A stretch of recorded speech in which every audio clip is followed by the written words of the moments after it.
Je vous remercie.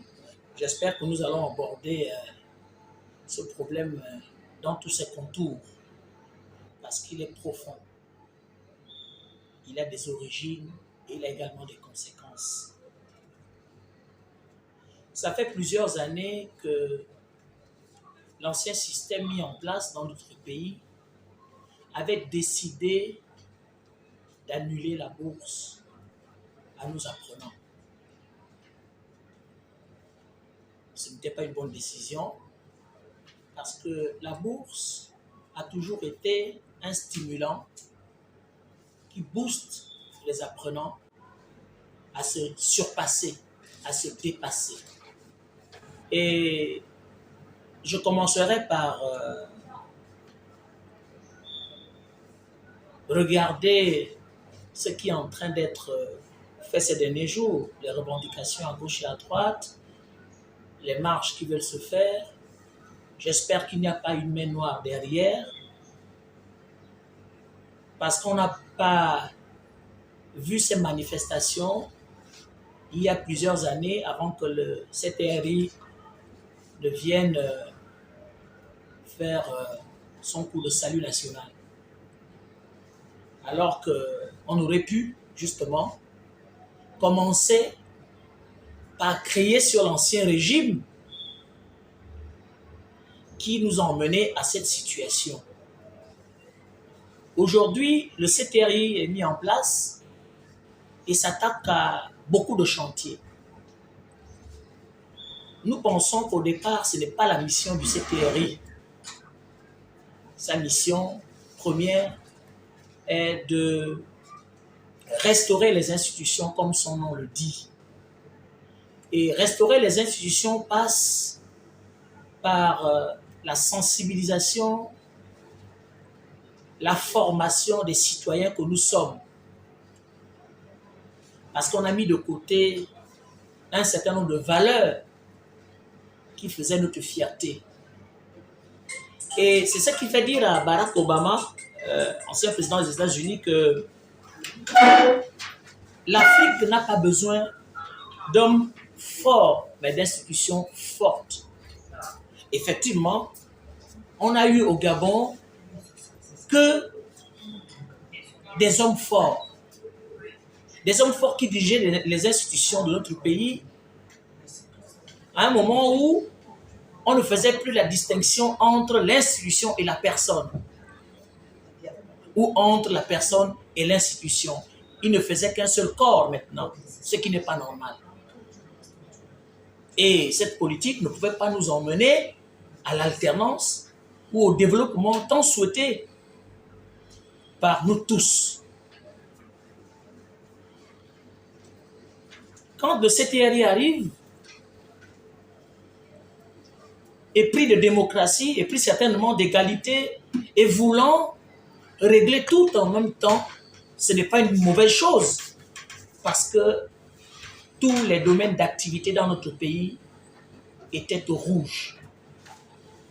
Et ne voulant certainement pas voir les compatriotes continuer à peiner, il fallait s'attaquer effectivement à tout ce qui pouvait, un tant soit peu,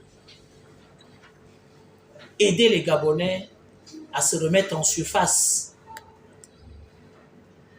Et parmi ces mesures, il y a l'octroi de la bourse, sinon le fait de ramener la bourse qui avait été suspendue. En ce qui concerne maintenant les critères de cette bourse, qui veulent que au premier cycle, on ait 12 de moyenne et qu'au second cycle, on ait 11 de moyenne, je dis qu'effectivement, cela augure, sinon suscite l'excellence. Mais lorsqu'on se réfère au passé, nous avons aussi compris qu'à partir de 10,